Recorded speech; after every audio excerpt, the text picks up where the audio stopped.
This video is created for informational purposes only. Everyone mentioned is treated with respect, and no harm or disrespect is intended. Viewer discretion is advised. A long time ago, early in the morning on November 5th, 1989, a woman named Elizabeth Broderick, who many people called Betty, went back to a big, beautiful house in a nice area called Marston Hills. The house was very quiet that early morning. Upstairs, her former husband Daniel was resting with his new wife Linda. By sunrise, two people would be dead, and what looked like a perfect, happy story turned into a very hard and painful one for many people. Hello, and welcome to True Crime Files, a story about old cases that really happened. If you like hearing about these kinds of stories and learning what was going on in people's minds, please give a thumbs up, subscribe to watch more, and click the bell so you know when new ones come. They used to be seen as the perfect pair in their town of La Jolla. Daniel had finished school at a very good place called Harvard for law, and he had success in his job related to medicine too. They had 4 wonderful children, and they lived a very nice life with a big house and nice things that many neighbors admired, and stories in magazines talked about. But under those happy family pictures, there were 16 years of hard emotional struggles, problems with money control, and a woman who felt she was slowly losing the life she had worked so hard to build. Parentheses, being used in this telling, we will look at the difficult messages Betty removed, the ways the court process pushed her to feel very upset and cornered, and the one big moment that changed a loving wife into someone known for a very serious action in American stories. The big question is not only what happened in that room, but also how a marriage that seemed so good turned into something so full of pain and loss. This is the real story of Daniel and Linda Broderick, a tale of love that started sweet, then had deep hurt from broken promises, and ended in great sadness. Please stay with me, because what you will learn may change how you see what people call the perfect American life.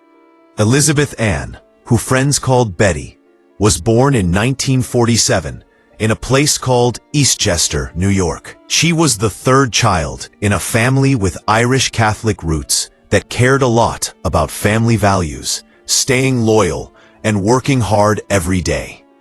From when she was little, Betty had a bright energy that made people like being around her.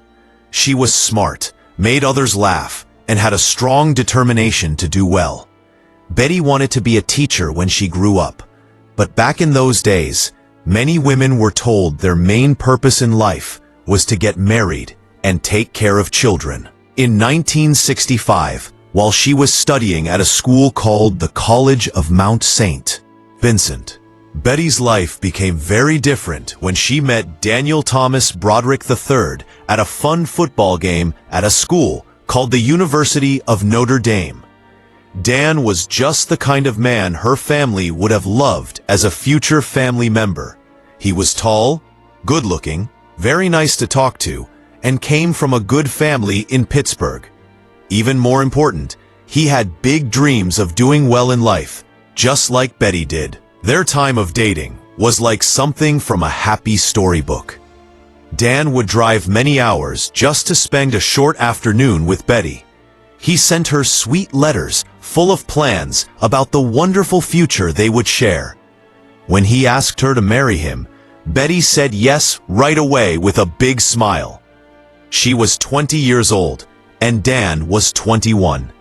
They felt like they had endless, happy days waiting for them. On April 12, 1969, Betty walked down the aisle in a pretty white dress at St. Columba Catholic Church.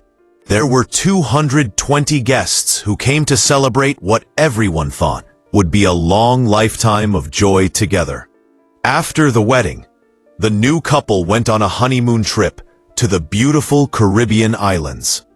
There, Dan made a promise to Betty that would shape the next 16 years of their time as husband and wife. He said he wanted to study, to become a doctor first, and then study more to become a lawyer. That would mean many years of hard work and Betty helping support them while he went to school. But he promised that after all the hard times, they would have everything they ever dreamed of having. Betty agreed without a second thought. She believed in Dan's big goals because she believed in him so much. Soon after their wedding, they moved to Boston so Dan could start his studies at Harvard Medical School, one of the best schools in the world. Betty found a job teaching school to help pay for everything. Every morning, she would give Dan a kiss goodbye as he went to his important classes. Every evening, she came home tired from her own job, only to see Dan studying hard at their little kitchen table. Books about medicine were everywhere. Money was not easy to have, but Betty made sure it all worked out.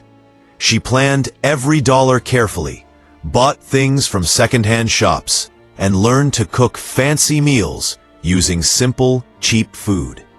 She never once complained about it. When friends came to visit their small apartment, they were always surprised by how Betty turned the tiny place into something cozy and welcoming. She had a special way of making any home feel warm and full of love. The first big change in their happy life did not come from problems outside, but from a choice Dan made that surprised Betty very much.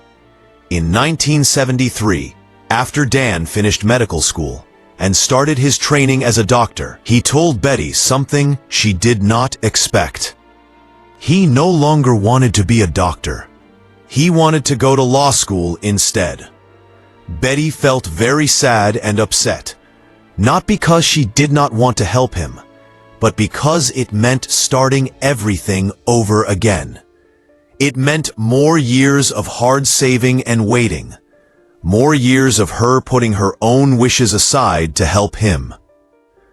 But when she looked at Dan and saw how important this new dream was to him, she found the strength inside to smile and say they would get through it together. If you're enjoying this story, kindly do us a favor and subscribe to our channel. It is free and won't cost anything, but it means the world to us. We're just a small channel trying to grow. Thank you, and back to the video. In 1973, Dan started at Harvard Law School. Betty kept teaching, and now she had even more to do because she was going to have their first baby. On July 15, 1973, their daughter Kim was born, and Betty's heart grew bigger than she ever thought possible.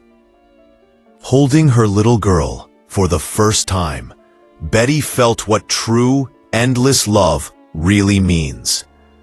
By 1976, Dan had finished Harvard Law School, and the whole Broderick family was ready for a new chapter. They moved to San Diego, where Dan got a good job at an important law firm. Betty was so happy. After 7 long years of helping and waiting, 7 years of supporting Dan through medical school and then law school, they could finally start the nice life they had talked about so many times. The first few years in San Diego were just as wonderful as they had hoped. Dan's job grew very fast. He was very smart, friendly, and worked harder than most people. Everyone at his company liked him a lot. Betty put all her energy into making a perfect home for their growing family. Their second daughter, Lee, was born in 1975. Then their son, Danny Jr., in 1978, and another son, Rhett, in 1981. Now the Broderick family felt complete. From the outside, They looked like they had everything anyone could want. Betty was the ideal wife for someone with a big job. She planned special dinner parties that everyone in their circle of friends talked about for days. She raised 4 polite, smart, and good-looking children who did well at their nice private schools. She helped with charity work, joined important groups, and always stood next to Dan, looking beautiful and proud at every work event. Friends and people Dan worked with often said Dan was the luckiest man in the world. But even with all the good things on the surface, something started to change quietly. As Dan became more successful, he started to think more about himself. The man who once drove so far just to see Betty now often said no to family time because of work. The man who once sent her sweet letters now hardly looked up from his work papers when she came into the room. Betty tried hard to understand. Dan had a lot of pressure at work. He was trying to become a full partner at the law firm, and that meant the whole family had to give up some things. In 1983, Dan reached that goal. He became a partner, and suddenly the family had much more money. They bought a beautiful big home in a fancy part of La Jolla called the Coral Reef area. Betty finally had the house she always dreamed about, with views of the ocean, lots of rooms for the children, and plenty of space for parties the way she liked. But more success brought new, hard things. Dan started traveling more for big cases.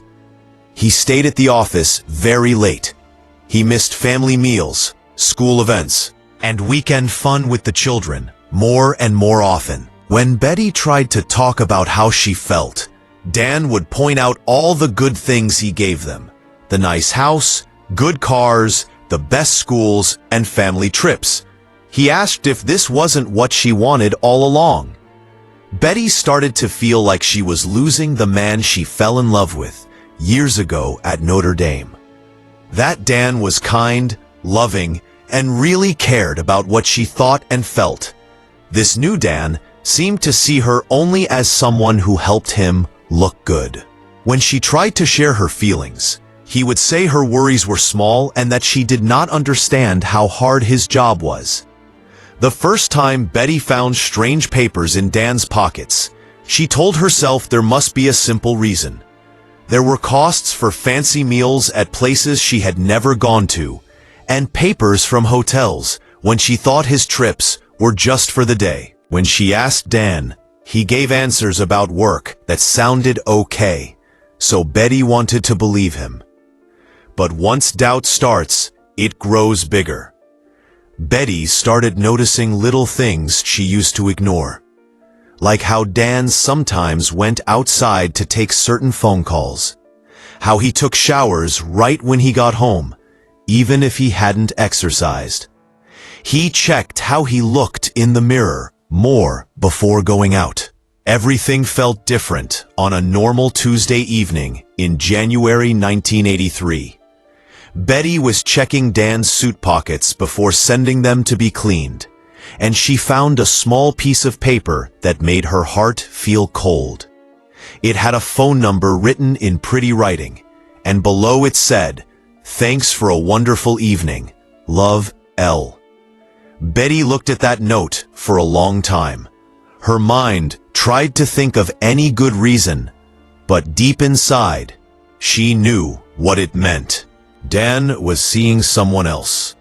When Dan came home that night, Betty was waiting with the note in her shaking hand. She asked him straight who L was and what kind of nice evening they had. Dan's face showed worry before he quickly said it was nothing.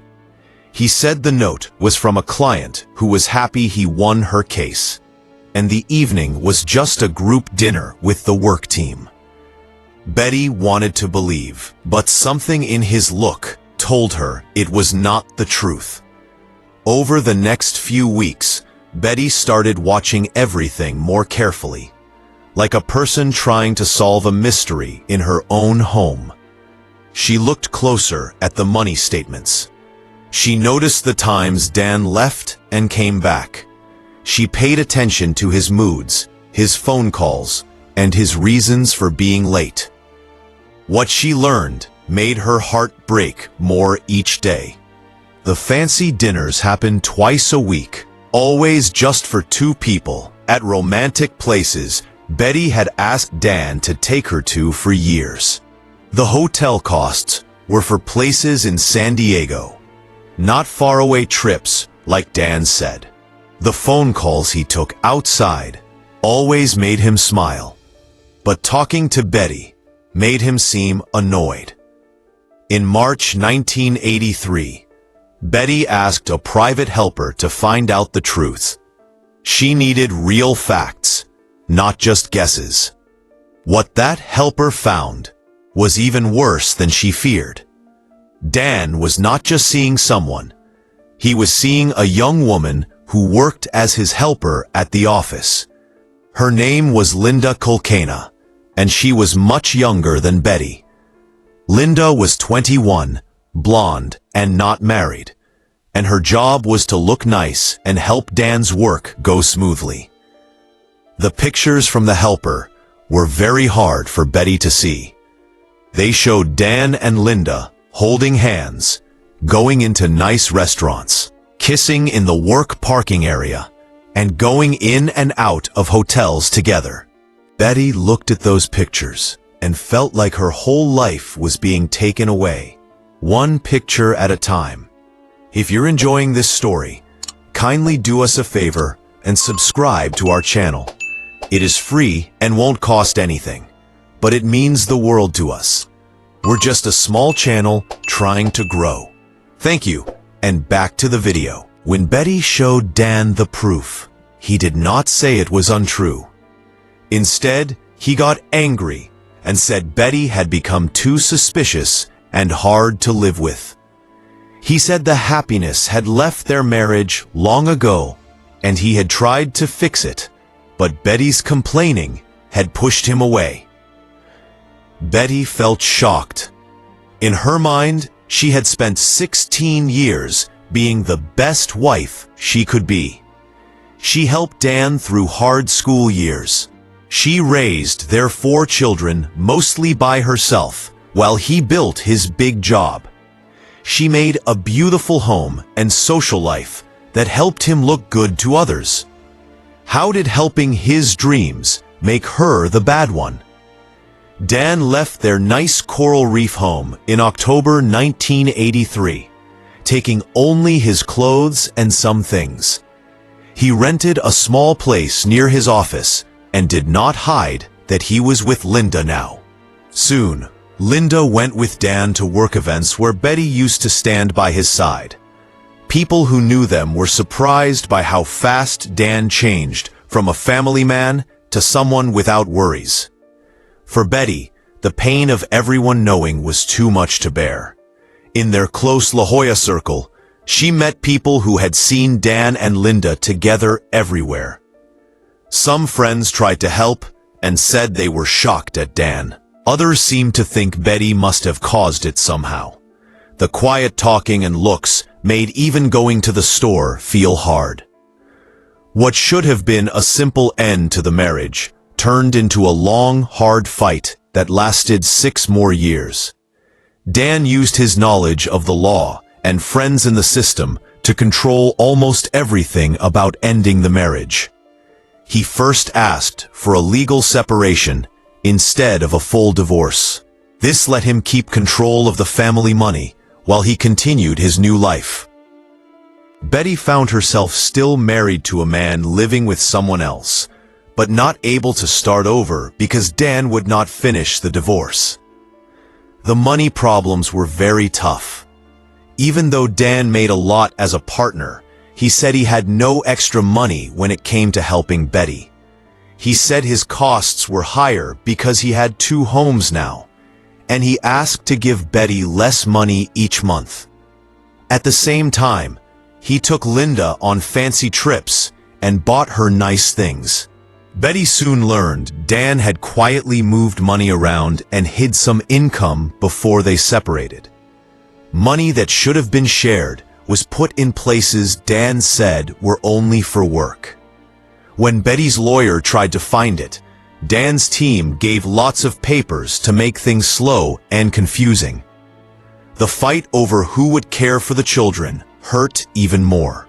Dan said in papers that Betty could not be a good mother because she was not stable and might not be safe for the children. He pointed to her upset actions after he left as proof that she could not give a calm home. Betty's connection with her children suffered a lot in this fight. Dan, who had been away a lot when they were small, now acted like the best father. He picked them up from school and took them on special days out. He told people Betty was the angry one who could not move on, while he seemed calm and was trying to keep things peaceful for the children. The mind games were maybe the hardest part. Dan would sometimes promise Betty they could fix things or agree on fair money, then change his mind at the last minute. He would plan family meals where he acted loving, giving Betty hope, and then go away for days with Linda. These up and down feelings made Betty feel like she was losing her mind. Friends who knew them long ago started choosing sides. Many of Dan's work friends liked his skills and thought Betty should just take what he offered and move forward. They saw his new relationship as something that happens sometimes. But Betty's close friends saw a different story. They watched a woman who used to be confident, funny, and nice to everyone slowly become worried, angry, and focused only on showing that Dan was hurting her. The point where things broke more was in 1985, when Dan and Linda got engaged. Dan had told Betty his time with Linda was just short, something he needed to get through before maybe coming back to his family. When the engagement was in the local newspaper, Betty saw that those promises were not true. Court papers from their long separation show a pattern that went beyond just one person seeing someone else. Dan's way of using the law seems to have been planned to hurt Betty's trust, her money safety, and her closeness with the children. A doctor who looked at both parents during the child care decision said Dan showed signs of thinking too much about himself and not feeling sorry for how his choices hurt others. The same doctor said Betty showed signs of deep hurt from long stress, like being extra watchful, having strong feelings, and thinking over and over about the pain she felt. Money records show their own truth. In the years before they separated, Dan's pay went up a lot, but the money given to Betty for the home stayed the same. Experts looking at the numbers found Dan had reported less pay than he really made by calling personal costs work costs and delaying money in smart ways. Perhaps the saddest part was how the children got pulled into the middle. Kim, the oldest daughter, later said Dan often told the children their mother was not well and they needed to be patient. He took them on fun trips and gave them nice things, then compared that to the simpler life they had with Betty, who had much less money. Lee, the second child, saw it differently. In talks years later, she said she felt stuck between two parents using the children to hurt each other. She remembered Dan saying Betty chose to stay angry, while Betty would cry to the children about Dan's mean ways and leaving them. The court papers show Betty's growing fear as the case went on year after year. Her lawyer's costs grew very high, taking money that should have gone to her share. Dan's costs were paid by his work as part of the business, so he could keep the case going as long as he wanted. During this time, people saw Betty's actions get more upset. She had times when she broke rules set by the court, went to places she was told not to, and made calls that were loud and angry.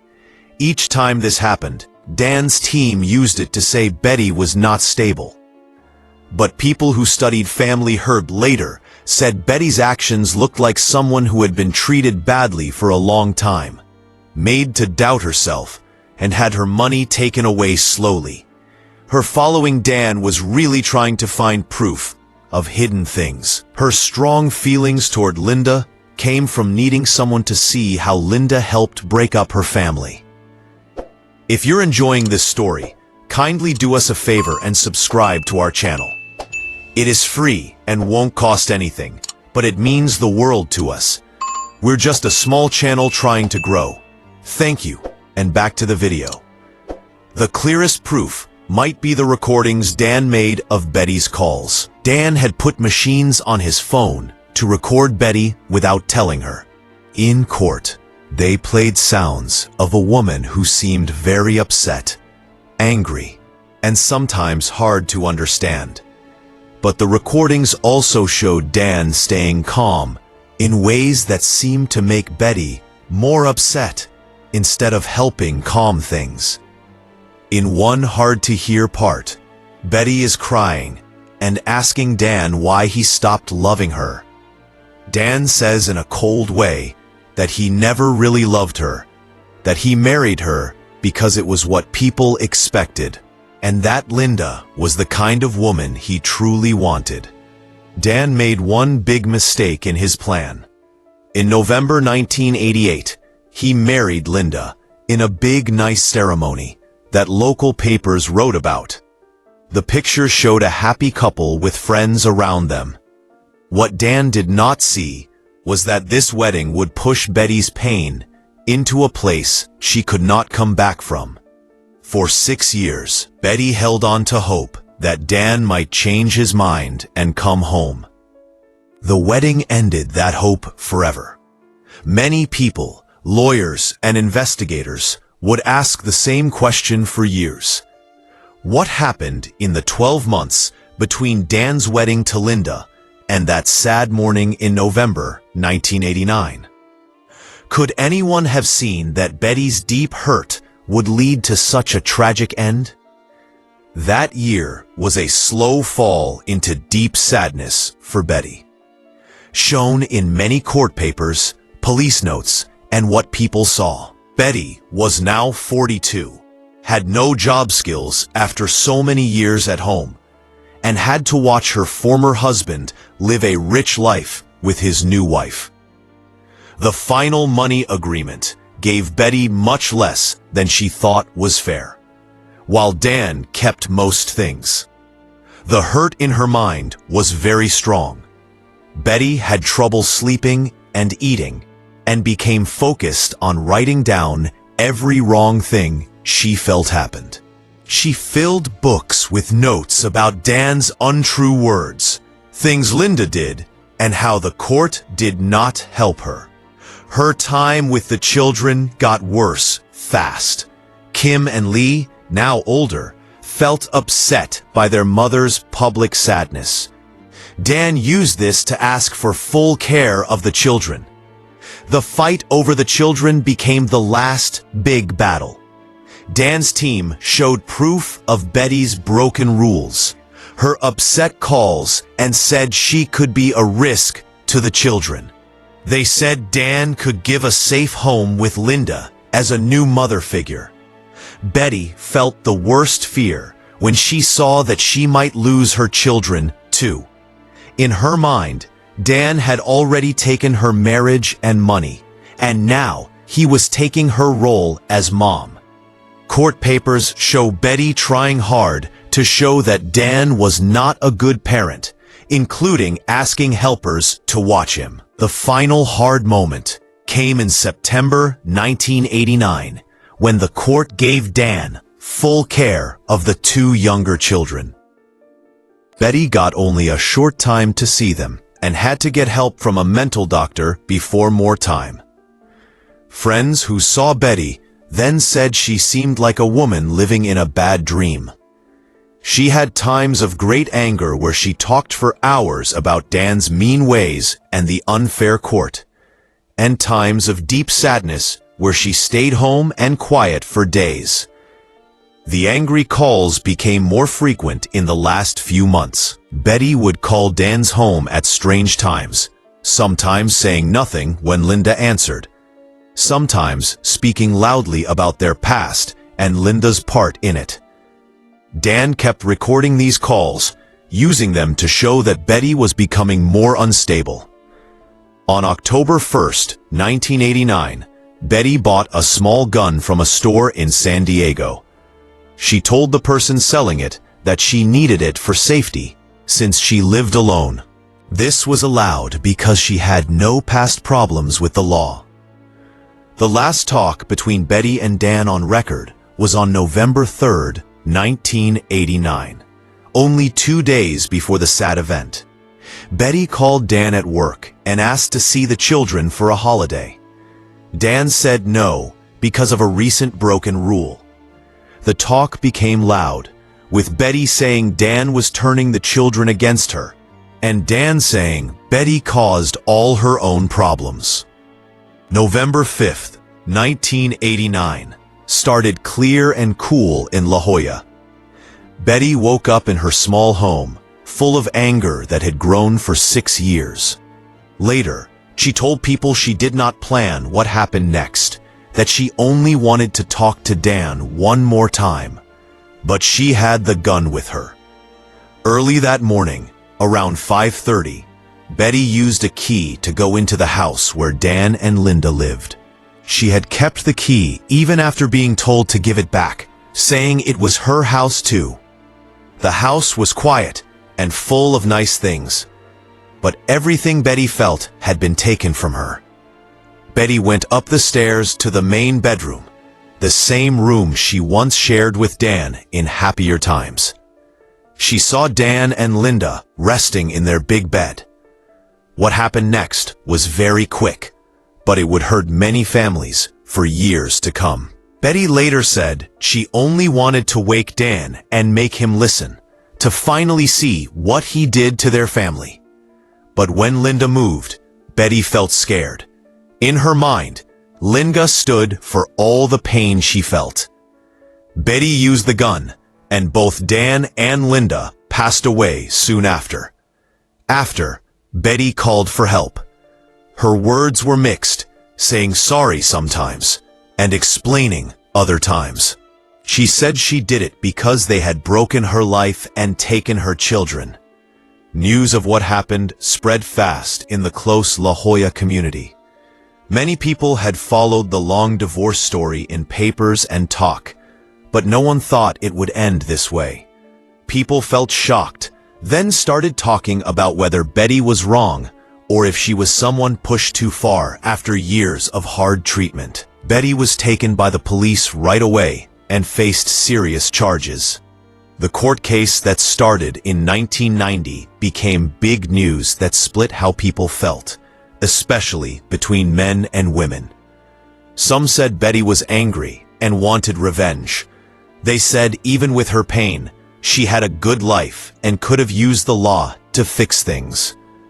The story of Betty Broderick is more than just one marriage that ended badly. It shows how emotional hurt over time can destroy people.